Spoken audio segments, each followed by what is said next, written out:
guys, it's Lindsay with Mango's Miracles, and we're back with our podcast, Paul's Purpose and People, and we have a special guest here today, Courtney Rains.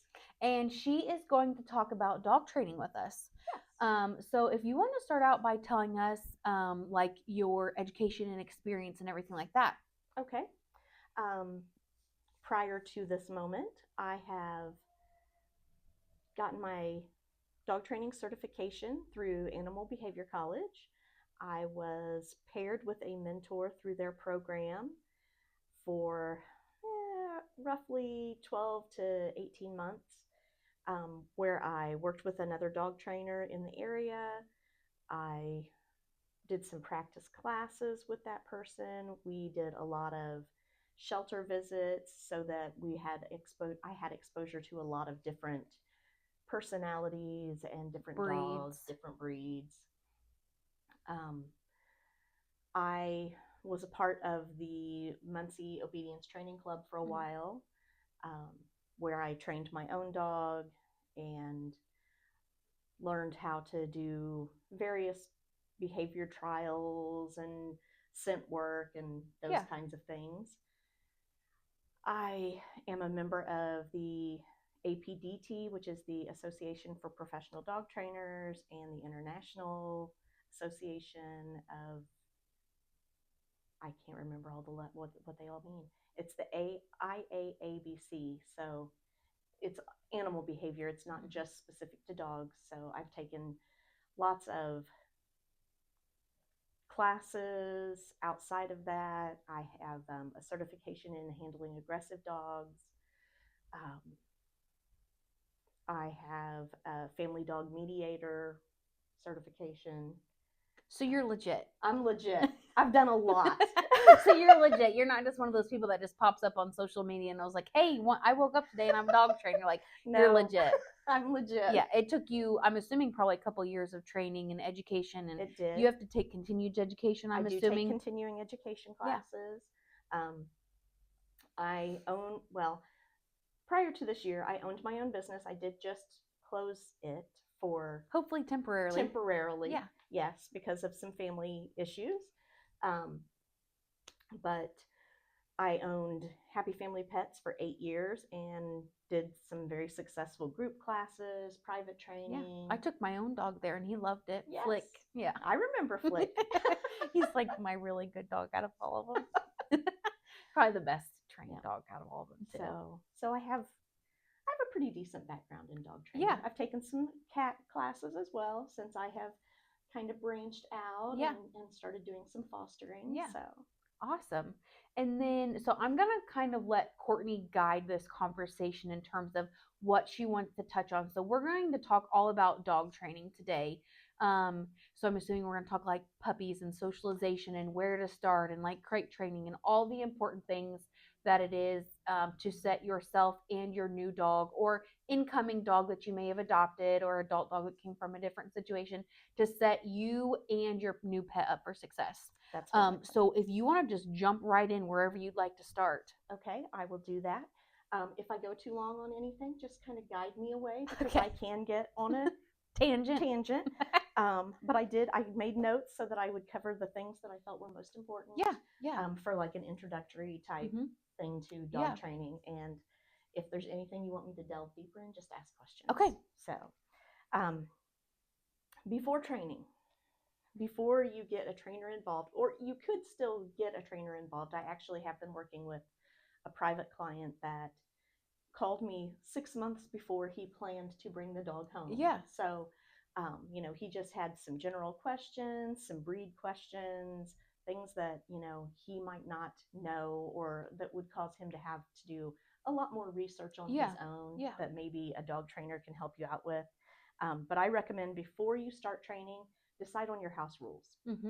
Get with your family and decide what you want the dog to be able to do.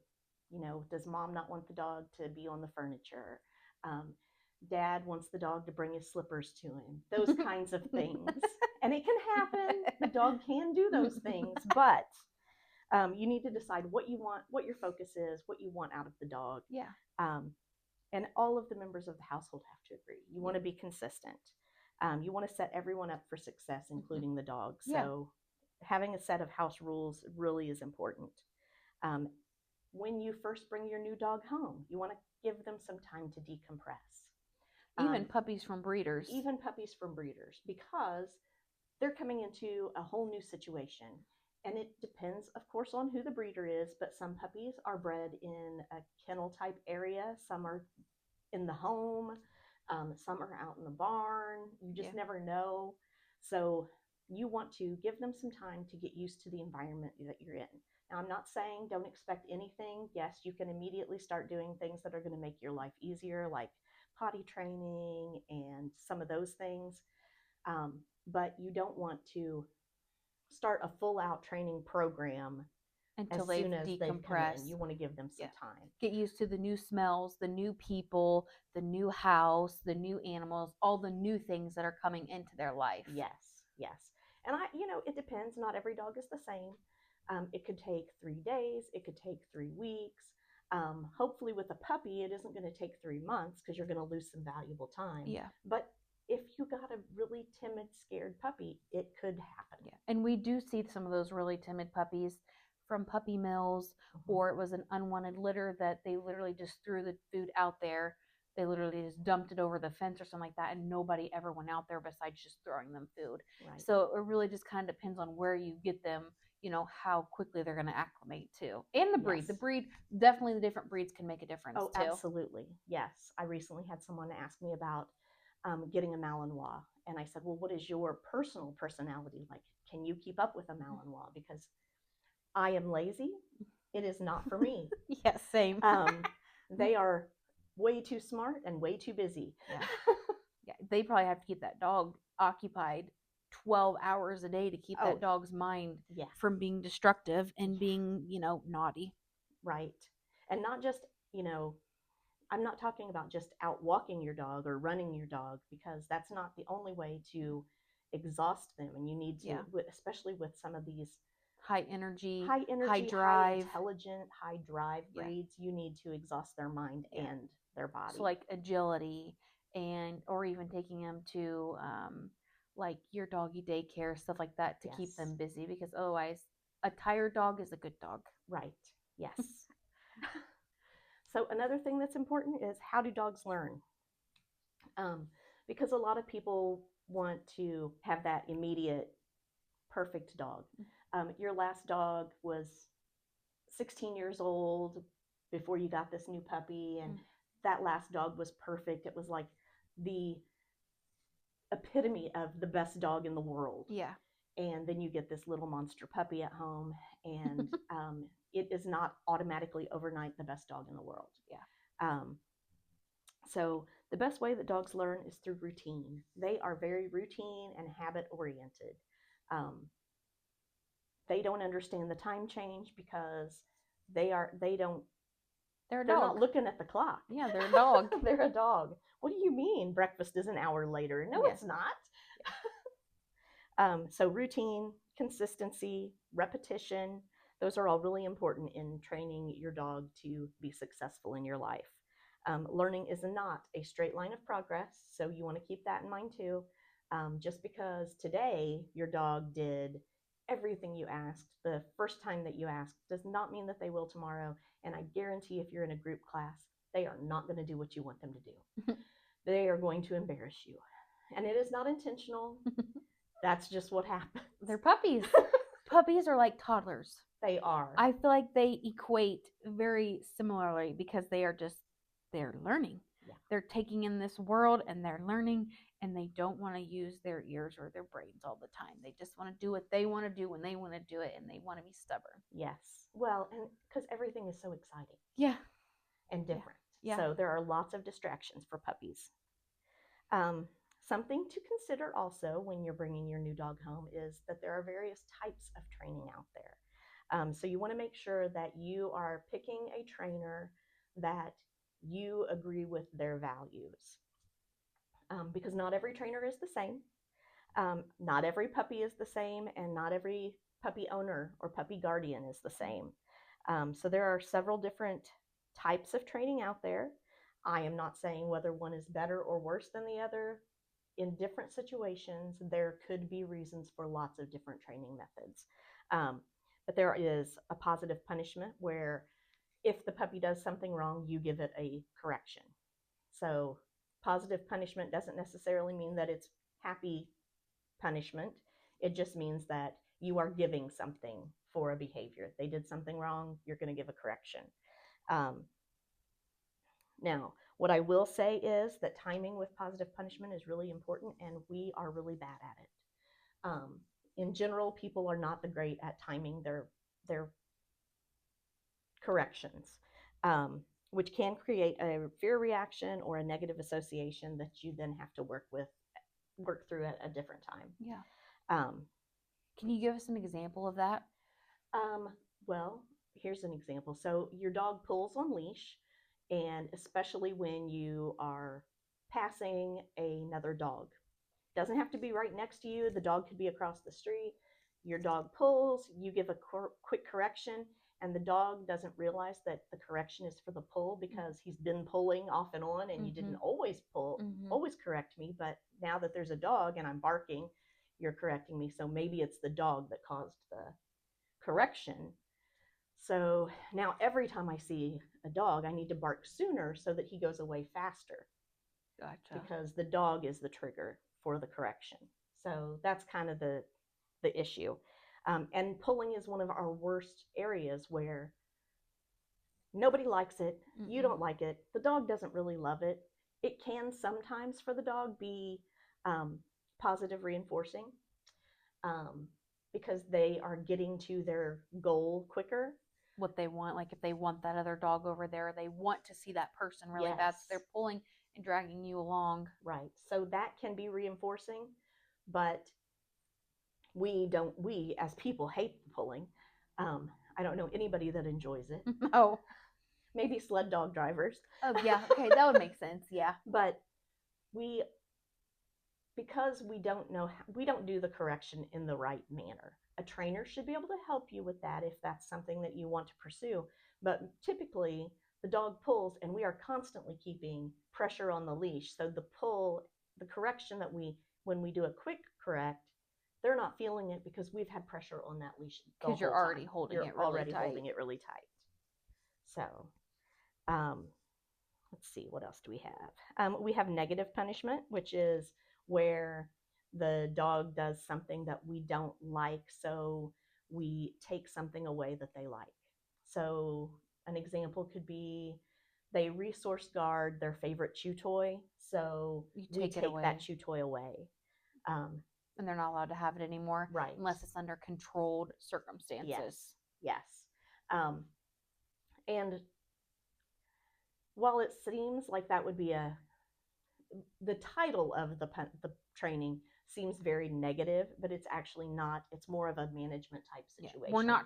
You're not talking about like beating your dog. No. Or like taking it and rubbing its nose in the urine. That's not what you're talking about. That would be more towards, honestly, that's more of a positive punishment type situation.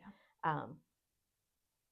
So then there is negative reinforcement, where a good example might be your dog every day barks at the mailman through the window. So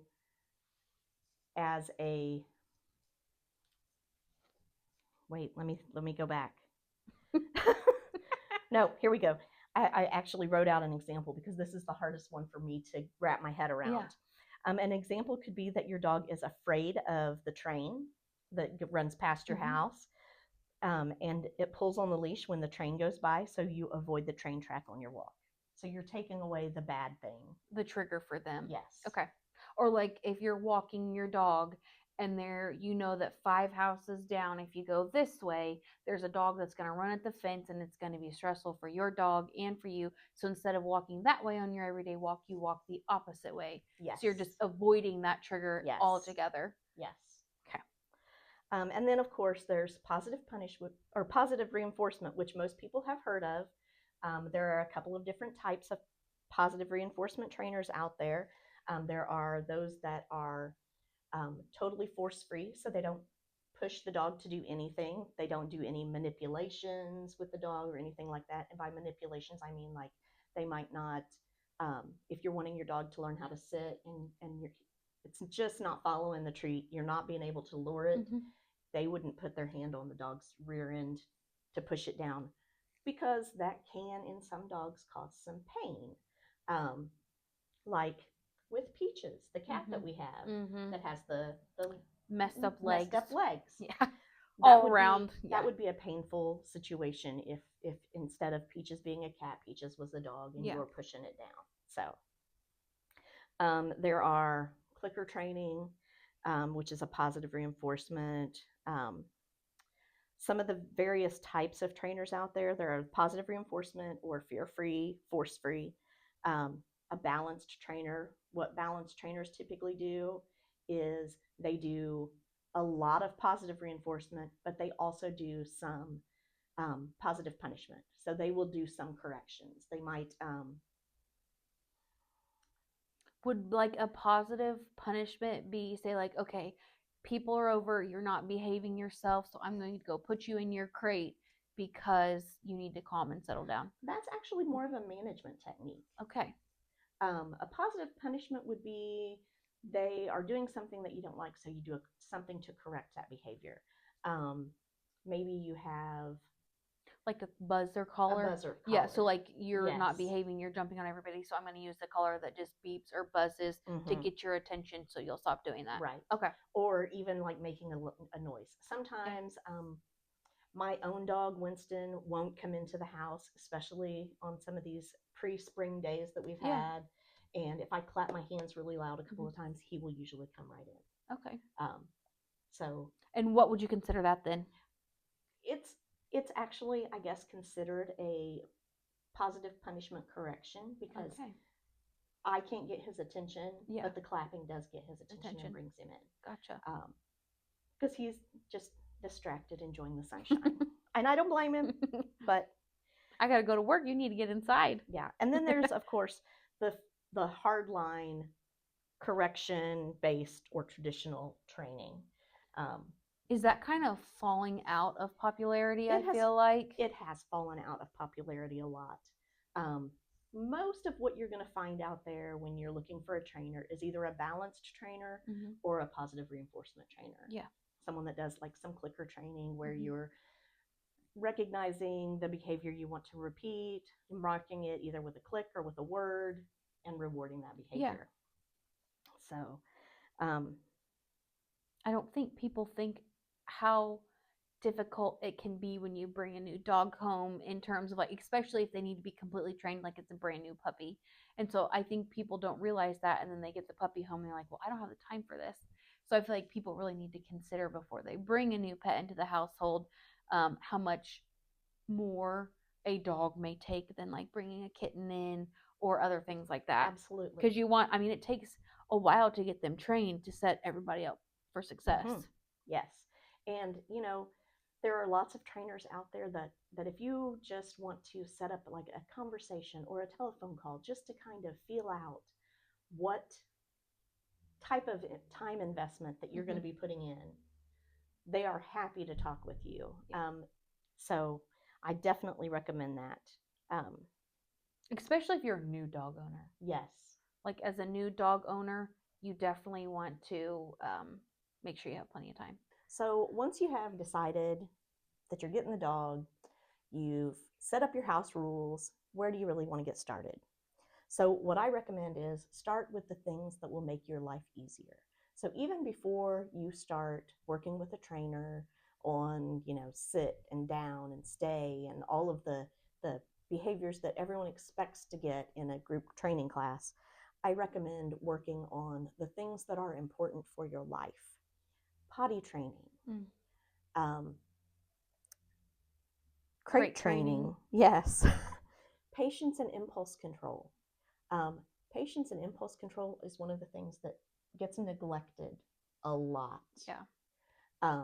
And that's usually one of the things that I end up getting called for more than any other thing. That and it is part of impulse control, jumping up on people. Yeah. Because you get a large breed dog or an extra large breed dog, and it's cute when they're a puppy. 80-year-old Nana comes over and Nana gets knocked over, and so then everybody's in uproar. Yes. So those three things are probably the top of my list, and then work on the basic manners that you want around the house, like sitting when you ask, laying down, going to their crate on command. I can tell my dogs to go to their crate from anywhere in my house, and they will go. Now it's a process, and we worked on it piece by piece. So, but they're great about crating up. So just took time and patience. Time and patience, yes. When you're going to work with your dog, and you should set aside a little bit of time each day to work on just the behaviors you want them to do reliably. Don't expect that you're going to bring in your little puppy and immediately it's going to know the things you want it to know, or that it's going to pick up exactly what you want the first time around. So work on, and it doesn't have to be long sessions. Puppies have very small attention spans, like a flea. So what do you recommend, like 10 minutes to start out with, multiple times throughout the day? Yes. And then as they get older, maybe set aside 30 minutes to an hour once their attention span is bigger and longer. That way you can work on maybe those more difficult things that you're trying to do, like roll over or things like that. So start out with like simple ones such as sit or taking the treat gently or things like that before you move on to those bigger expectations that you're trying to teach your pet. Yes, absolutely. Some things that are key: be patient. It is going to take time. There are some things your dog will pick up really quickly. There are some things that will take more time. It is important for you to set them up for success. So end on a positive note. End your training sessions on something good. So maybe you are at the point now that your dog is learning to stay. And some days the dog can stay for a whole minute. Some days it can stay for 5 seconds. If you know where your success line is at, so where you're seeing the most correct behaviors is where you want to end your training. Not when you're frustrated. Not when you're frustrated. So, reach for the stars. Just know that you want to end back where they are able to end and be positive so that you're happy, the dog's happy. So set your expectations accordingly. Be consistent and make training fun. It's not supposed to be a chore. It should be fun. You got the dog because you wanted a friend. You wanted to love this little wiggly ball of fur. So do that and make it enjoyable. For both of you too, not just for yourself. You want to make sure your dog's having fun too, because I'm sure the more fun that it has, the more that it's going to pay attention and be eager to keep doing things with you. Yes. And not every dog's the same. I have one dog at home that absolutely loves to train. He loves to work. He wants to be the smartest boy in the world. And I have one that wants to go take a nap. But this is stupid. I just want to sleep and be a couch What is potato. The point? Just give me the treats and I will go take a nap. That's what he wants. So there are no two dogs that are exactly alike. Even the same breeds. Like I have 3 French bulldogs, and every single one of their personalities is different, and every single one of them excels at different things. They all have the same expectations, but they all have different personalities and excel at different things. Yep. So I believe it. So another important topic I'm going to talk, first let me talk a little bit about crate training. So crate training is really important. Whether you want your dog to sleep in their crate all the time or not, I don't care. My dogs do not sleep in a crate. They have crates. Sometimes they will nap in them, but most of the time they're not in their crates. There is somebody at my house all the time. They don't have to be crated for any normal duration of time. I do typically crate them if we have someone coming in to do some work at the house, just because they also like to be underfoot and helping. So they're just not always good at helping. They think they are, though. They think they are. They're there for moral support. Yes. So the reason that crate training is so important, though, is because it helps make your life easier.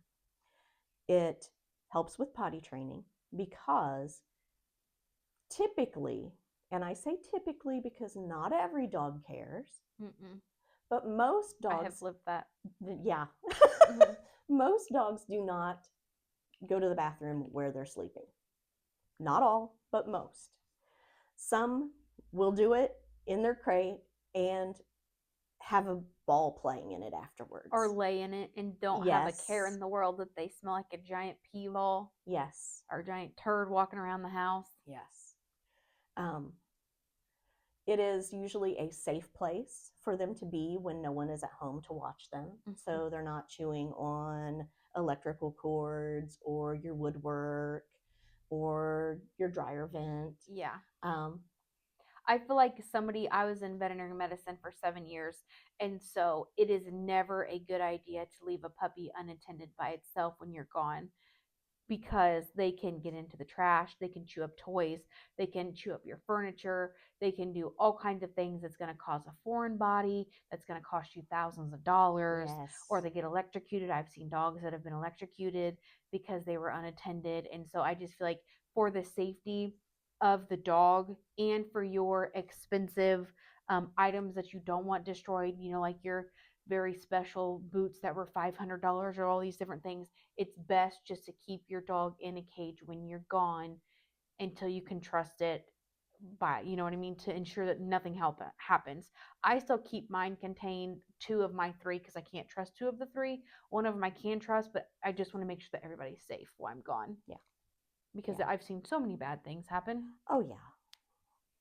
So, for those reasons, crate training is awesome.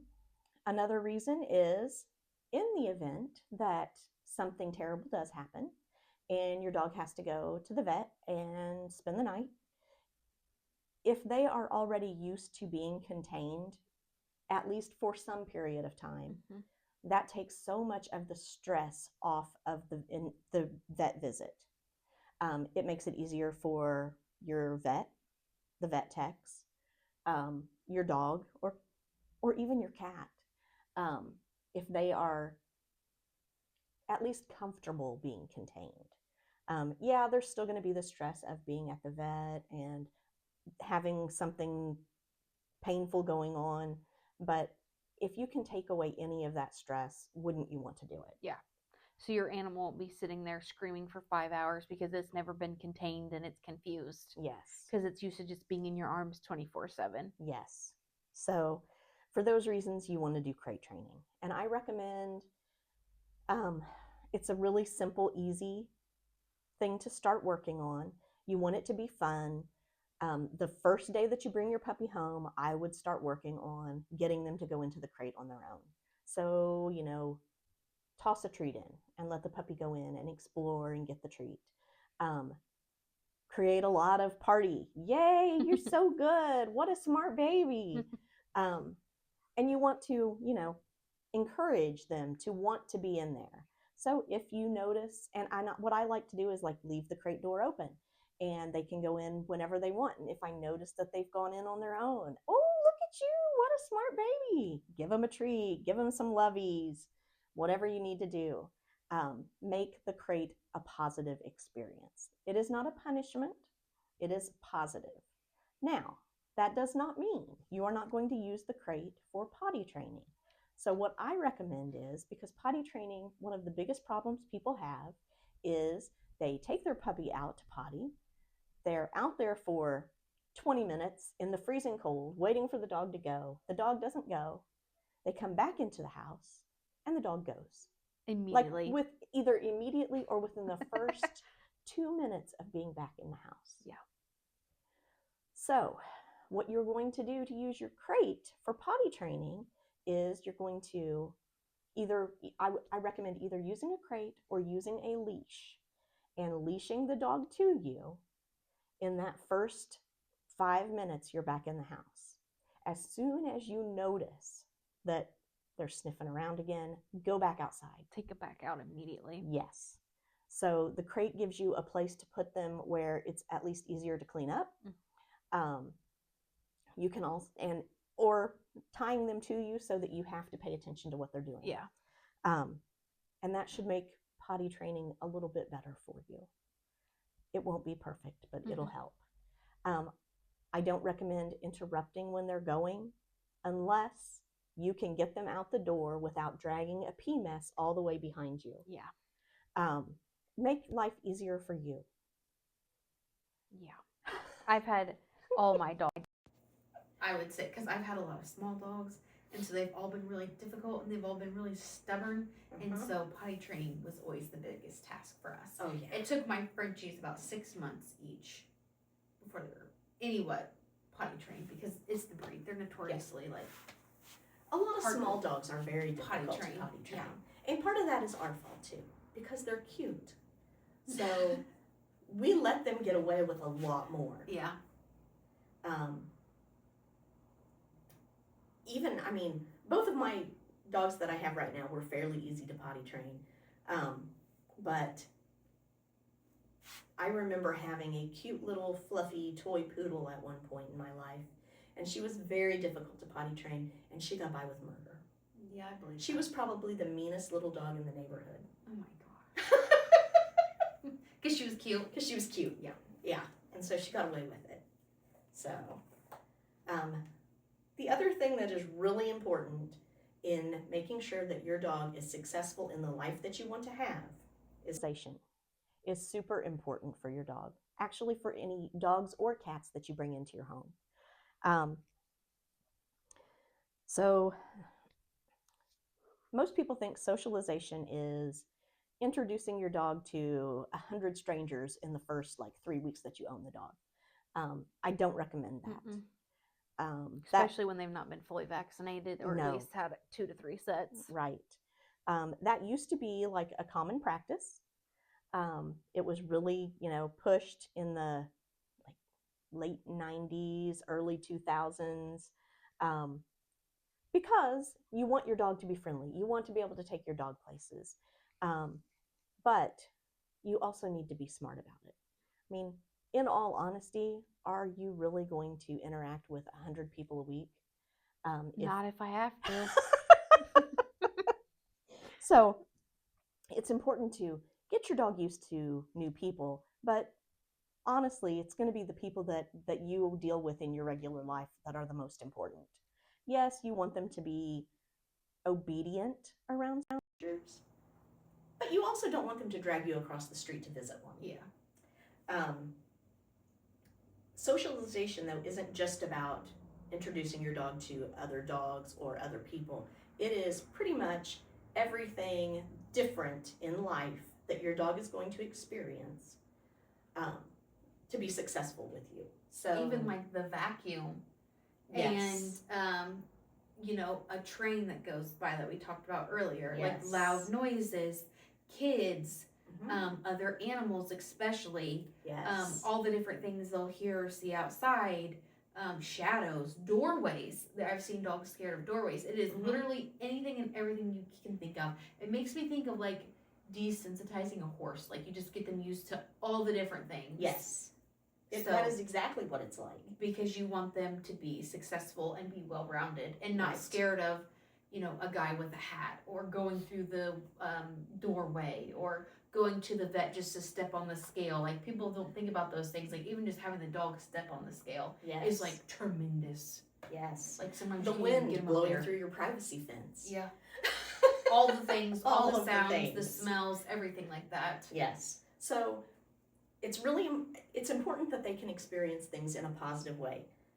There are some sensitive periods where you want to make sure that those experiences are super positive, because if they have a bad experience with something, it will stick with them for a very, very long time. So you can keep going. 4 to 16 weeks is a critical period for your dog.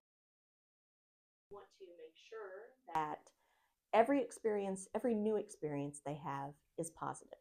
You encourage them, but you let them go at their own pace. Some important things to work on during that time, because they're going to be more receptive to things, but also things that scare them will make a bigger impact. So you want them to experience their environment, but not be fearful of it. So some of the things that are important to work on during that time are handling. Make it easier on your vet techs, on your groomers. Do lots and lots of handling exercises with your puppies, new dogs, and you're going to want to continue to do handling exercises for the whole life of the dog, um, because they they can have a bad experience, and if you don't continue to go back and practice those positive reinforcement experiences, handling experiences, that bad experience will stick with them for a very long time. And it'll make it harder on you and the pet. Yes. So, play with, ears, feed, look in their eyes, look at their teeth, open those mouths up and look at those teeth. Check their paw pads. Yes, feet, lift their tail, touch them everywhere. And if you have, and you can trade, if the dog is really uncomfortable being touched, trade a treat for a touch. And if you touch a really squiggly part, make it a party whenever you can get to that point where they're not as squirmy. Lots of treats. And when I say lots of treats, I don't mean give them a handful. I mean give them 1, 2, 3, 4, because this seems like more to your dog than handing them a handful of kibble. So, brushing. Make sure you brush them with a soft brush so that they get used to being brushed and groomed. Especially those long-haired dogs like golden retrievers and poodles and yes. the doodles and the spaniels, Saint Bernards, and all those things are going to require, especially if they go outside and get things in their fur and gets matted. That way you can easily brush them out and get yes. that dog taken care of. Yes, and if you have a pitty or a short-haired breed like the pitties, those little grooming gloves, they love them. Probably feels good. Yeah. It's probably like when we get our hair done, you know what I mean? That probably feels great. Yes. Make them experience various textures. Carpeting, hardwood flooring. Yeah, I've seen dogs that have never touched like any tile or like wood or luxury. Like all they're used to is carpet and grass, and so they just like are baffled. Don't know how to exist on any other flooring. Yes. If you want to take your dog places with you, they need to experience going through an automatic door. And do it at a time when there's not a lot of foot traffic at the shop. Wait until their vaccinations before you try this. But elevators too. Elevators. Especially if you're going to travel with your dog. Elevators. Or if you live in an apartment building that has an elevator. True. That's true too. New strange noises. Obviously, we're a little ways out from the 4th of July, but the 4th of July is like the biggest noisemaker in the world for dogs, and they don't really understand it. Some do great, some don't. So you can start desensitizing your dog with that by playing fireworks noises on your phone at a low volume or on your TV at a low volume. Yeah, like on YouTube, just search fireworks and stuff like that. And then slowly start increasing the volume. Make sure it's positive. Make sure that you're not going over their threshold. Watch their body for any tension or any anxiety, and only go at their speed. Same thing as far as playing on the TV or the phone. Thunder, car horns, trains, weird animal noises. If you live on a farm, you want to expose those animals as soon as you can in a safe way. So after a couple of vaccinations usually, because obviously if you're on the farm, you never know who might be tromping through. But they need to experience those things because that's something that they have to learn to deal with on a daily basis at the farm. Introduce them to lots of household items like the vacuum cleaner, the blow dryer, fans, toilet flushing, beeping, like different beeping, like your alarm or the oven going off, or all those different things that are beeping. And bath time is socialization. Most of them may come to your home having not experienced very many baths. That's true. Especially puppies. They probably haven't been bathed a lot. Well, maybe they have. They may have rolled around in some pee and stuff, but they might not even remember that. Yeah. So make bath time fun.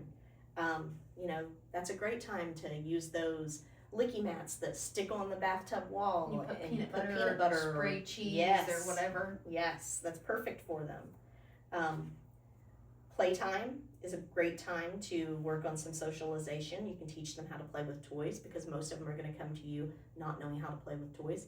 possibly even some adult dogs that you might get from the shelter don't know how to play with toys. Yeah, depending on their background and where they came from. Absolutely. So that may be a whole new experience for them. Teach them how to play without toys. So I'm not talking about roughhousing, but I am talking about like hide and seek, or patting the floor and getting them to chase you a little bit. Those kinds of games. They're great bonding experiences for you and your dog. Introduce them to new people. Introduce them to other animals. I recommend at least 1 set of vaccinations, 2 sets of vaccinations before you introduce them to other dogs. Now, if you know that your sister's dog is fully vaccinated and hasn't had any issues, you are probably safe to do that, but do it in a safe place. Do it in your home, do it in your own backyard that's fenced in, somewhere where other stray animals haven't been traipsing through that might have left a surprise virus for you. Or make sure like sister hasn't been anywhere around any sick animals, or say she's a home nurse that goes into houses. Make sure all of that's covered before you let people or other animals come into your household until your animal's fully vaccinated. Absolutely. Another thing, dress up in strange outfits. Because people don't think about that, but it's true. It is true. Hats, especially. Hats, sunglasses. Yeah. Winter coats. Overalls. Yes. Like those big heavy overalls. Absolutely. Halloween costumes. If you have small children, I recommend introducing your dog to weird costumes, weird looking kids, weird noises. Princesses. Princesses, a lot. Spider-Man. Have happy vet visits. Schedule a vet visit when you don't have to do anything. They're not going to get any shots. They're not going to get any poking done. Ear cleanings. Ear cleanings, yes. Nail trims. Winston hates ear cleanings. Yeah. Just so that they can have good experiences at the vet, so that when you do have to have a bad experience, maybe you've built up enough in your good memento piggy bank that it's not going to be absolutely traumatic and terrible. Yes. Even just like take them to the vet just to get their weight, and then you give them a treat, and then you go home. Simple little things like that, or just walking in and say, hey, we're just getting used to things. We're just stopping in for a second so you can sniff and get used to it, and then go back home. Things like that. I used to take Winston and just do tricks in the lobby sometimes. Yeah. Because it helped him to be more comfortable. He has a tendency to not love other dogs on leash. He's fine with them when they're not on leash, but he feels vulnerable when he's on leash, so that helped him kind of relax a little bit. Definitely give your dog a chore to do when they seem uncomfortable. If they can still listen to your commands, they're not above their threshold. So some puppy specific topics, because a lot of that socialization could go towards cats as well. But some puppy specifics is introduce them to their leash. Let them drag a leash around. Get used to it. Get used to it. Maybe put a little tension on the leash so that they get used to not being able to do everything they want to do. Yeah. Short adventures. Going to safe places that they're not going to get a virus, like maybe visiting family and friends if you know that that's okay. Or just like a trip in the car to get a pup cup and back. Yes, absolutely. And even, in your own yard. And when you're in your own yard, you could even do some things that they're going to see happen that might be a little intimidating at first, like pushing your trash bins around. Yeah, the lawnmower. Or the lawnmower. And make those positive experiences. Puppies and kittens can both do clicker training. And while it does take some time with cats, you can train them. I've never seen it done, but now I want to. I don't think people give cats enough credit. They don't. They are absolutely intelligent, and people they just throw them in their house and don't do anything with them besides, like feed, water, scoop, love on them. But like, they are intelligent creatures that can do way more than people give them the credit to. My cat Pepper, who is my oldest cat, who grew up with Winston, who was always doing training, can do a puppy push-up. Oh my gosh, that's hilarious. Because she just watched and she knew? Yes. And you gave her a treat too? And he wanted to be involved all the time. So I would, okay, well, then you got to do this. Yeah. And that's and what so now we did. Pepper knows how to do it. Pepper can do it. Pepper comes when you call his name. He talks back a lot. Like he'll tell me when he wants to go out. I have my backyard cat proofed. So it's a privacy fence, isn't I it? have a PVC privacy fence, and then I also installed extra PVC boards around the bottom. So he couldn't so climb that out. He probably can't get over it either. He can't get over it. PVC. He can't get over it. He can't get under it. Nothing can get under it into the yard. Yeah. So it's pepper proof. It's pepper proof because Pepper liked to go outside. So we made sure that he could do that. Yeah, safely, which is very responsible because a lot of people wouldn't do that. And so you want to make sure he's safe from all the things that could happen. Yes. So, play groups. Once you're vaccinated and healthy, make sure that you get your dog involved with a play group. Does not have to be a big play group. Does not have to be people you don't know. It can be people that you do know, but do it in a controlled environment so that if a fight were to break out, it could be safely handled, because I've seen a lot of animals go to dog parks. I'm not knocking dog parks, but you just want to make sure that you're doing it safe if you do go there, or your puppy playgroups are in a safe environment that's controlled to ensure safety for everybody, including people, so they don't get bit. Right. Yes. Because that could go south very quickly, especially if personalities don't click with the animals and things like that. So you just want to make sure you're doing that in a safe manner. Yes. But I always recommend, so when we have puppies adopted, I always recommend them that they take them to like training classes. 1, to teach them, 2, to teach the animal, and 3, so the animal can get socialization in a controlled and safe environment with a professional who knows how to break a fight up if something were to happen. Yes. Thankfully, puppies don't usually do that, but you'd rather be safe than sorry. Yes. And when you're in a play group, make sure you're watching your dog. Yeah, don't just sit there and play on your phone. So that you can see when they feel a little uncomfortable, and you can get them out of those situations before it escalates to, absolutely, I need to defend myself because that other dog is crazy. Yeah. Or, he took my toy. Yeah. I mean, they're just like kids on a playground. They literally, Yes. Okay, anything else you want to add? I don't think so. I feel like we pretty much covered most of the basics in terms of like socialization, crate training, potty training. What else am I missing here? Setting up for success by setting different trainers that you want to look for. So I feel like we touched on most of the basics, which a lot of that is going to roll into your adult dogs too, that if you're bringing in a new adult dog, you still have to set those expectations and work on that training and get them used to all the new things. So I feel like a lot of that plays a role with the adult dogs too, not just the puppies. Yeah. Well, and even when you bring a new adult dog into your home, like, he doesn't know the rules there. So you have to teach him from the beginning. Yep. And just because he was potty trained at his foster home or wherever he came from does not mean that he is not going to have any accidents, because he has to learn the routine. Yeah, learn Where's the routine, the door? the How do I let you expectations, know? all the important things. Yes. So it just takes time. It does. Time and patience. It does. Okay, well, thank you so much, Courtney, for joining us. If anybody has comments, drop them below or reach out to us. We're going to put this on YouTube and Spotify. So, yeah, again, thanks for joining us for our podcast, Paws, Purpose, and People.